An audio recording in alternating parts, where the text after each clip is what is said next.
রাষ্ট্র কাঠামোর মৌলিক সংস্কার ও জুলাই গণহত্যার বিচারের আগে জাতীয় নির্বাচন দেশবাসীর কাছে গ্রহণযোগ্য হবে না বলে দাবি করেছেন ইসলামী আন্দোলন এনসিপি সহ বিভিন্ন রাজনৈতিক দলের নেতারা। সোহরাওয়ার্দী উদ্যানে জামায়াতের ইসলামী সমাবেশে বিভিন্ন রাজনৈতিক দলের শীর্ষ নেতারা বলেন, সংখ্যানুপাতিক নির্বাচনে বিরোধিতাকারীরা জনগণের বন্ধু হতে পারে না। বিস্তারিত জানাচ্ছেন মাজারুল হক মুহাজির, ছবি তুলেছেন সজল বর্মন।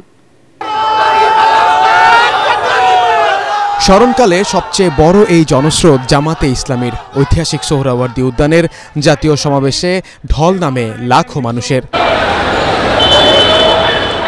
মাঠ পেরিয়ে রাস্তা, রাস্তা পেরিয়ে মূল সড়ক, যেখানেই চোখ যায় সেখানেই জনতার ঢল। সমাবেশ সফল করতে ঘণ্টার পর ঘণ্টা বসে কিংবা দাঁড়িয়ে উৎসবমুখর পরিবেশে সোহরাওয়ার্দী উদ্যানে অবস্থান নেন সারা দেশ থেকে আসা লাখ লাখ নেতাকর্মী। ঢাকার বিভিন্ন প্রান্ত থেকে খণ্ড খণ্ড মিছিলের স্রোত মিলেমিশে একাকার সোহরাওয়ার্দী উদ্যান, ঢাকার রাজপথ, সড়কের অলিগলিতে। নেতাকর্মীদের কণ্ঠে স্লোগান আর হাতে শোভা পায় নানা ধরনের ব্যানার, ফেস্টুন ও দলীয় প্রতীক, দাড়িপাল্লা। আমরা আওয়ামী লীগ দেখেছি, বিএনপি দেখেছি, জাতীয় পার্টি দেখেছি, আমরা আর এগুলো চাই না। আন্দোলন করে এরা সব, আমি শুধু আমি না, আমার ফ্যামিলি দিবে, আমার ফ্যামিলিতে 100 ভোটার আছে, এরা সবাই দিবে। নারায়ে তাকবীর ধ্বনিতে মুখরিত সমাবেশ স্থল। সকাল থেকে চলে হামদ, নাত, মঞ্চনাটক সহ নানা আয়োজন। সমাবেশের নির্ধারিত সময় দুপুর 2টা হলেও ভোর থেকেই নেতাকর্মীদের ভিড়ে পরিপূর্ণ সোহরাওয়ার্দী উদ্যান। বিএনপি ছাড়া ফ্যাসিবাদ বিরোধী বেশিরভাগ রাজনৈতিক দলকেই দেখা যায় মঞ্চে। আগামীর বাংলাদেশে আর কেউ যেন স্বৈরাচার হয়ে উঠতে না পারে সেই তাগিদ দেন তারা। 53 বছরের মধ্যে এদেশে অনেক নেতার পরিবর্তন হয়েছে, কিন্তু ফ্যাসিজম থেকে এই দেশ ও জাতি মুক্তি পায় না। পৃথক নির্বাচন দিতে হবে আমাদের মাইনরিটিদের জন্য, এবং একই সঙ্গে পিআর সিস্টেম ছাড়া কোনো নির্বাচন হতে দেওয়া যাবে না। এবং এটা যদি জামাত ইসলাম মনে করে যে বাংলাদেশে কোনো নির্বাচন আমরা হতে দেবো না, জামাত ইসলাম সেটা পারে।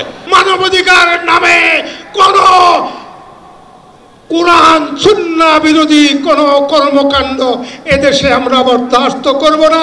অবিলম্বে স্থানীয় সরকার নির্বাচন সহ সকল বিশ্ববিদ্যালয়ে ছাত্র সংসদ নির্বাচনের দাবিও উঠে আসে সমাবেশ থেকে। আমাদের মধ্যে রাজনৈতিক মতপার্থক্য থাকতে পারে, কিন্তু এই স্বৈরাচারের প্রশ্নে অভ্যুত্থানের সকল শক্তিকে ঐক্যবদ্ধ থাকতে হবে। মোনালিসা হেভি ফ্লো 15 পিস প্যাকেটের সাথে 8 পিসের একটি প্যাকেট একদম ফ্রি। এই জুলাই মাসের মধ্যে শহীদ গাজীদের স্বীকৃতি দিয়ে জুলাই প্রক্লেমেশন ঘোষণা করতে হবে। বাংলাদেশে ভবিষ্যতে যাতে আর কোনো ফ্যাসিবাদ এবং স্বৈরাচার জন্ম নিতে না পারে, ঠিক এই কারণে আওয়ামী লীগ এবং তার দোসরদেরকে অবিলম্বে বিচারের আওতায় দাঁড় করাতে হবে। সমাবেশ সফল করতে দায়িত্ব পালন করেছে 20,000-এর মতো স্বেচ্ছাসেবক। তারা দেশের বিভিন্ন জেলা থেকে আগত নেতাকর্মীদের সহযোগিতা করেছেন। দীর্ঘ 1 যুগেরও বেশি সময় ধরে আওয়ামী শাসনামলের ধরপা করে একেবারে কোণঠাসা জামাত এর আগে কখনো এমন সমাবেশ করতে পারেনি। তবে 5 আগস্ট পরবর্তী সময়ে সারা দেশে নানান রকমের কর্মসূচি কার্যক্রমের মধ্য দিয়ে নিজেদের আরও সক্রিয় করে তোলে এই দলটি। তারই যেন এক মিলন মেলা দেখলো আজ সোহরাওয়ার্দী উদ্যান এবং তার আশেপাশের এলাকা।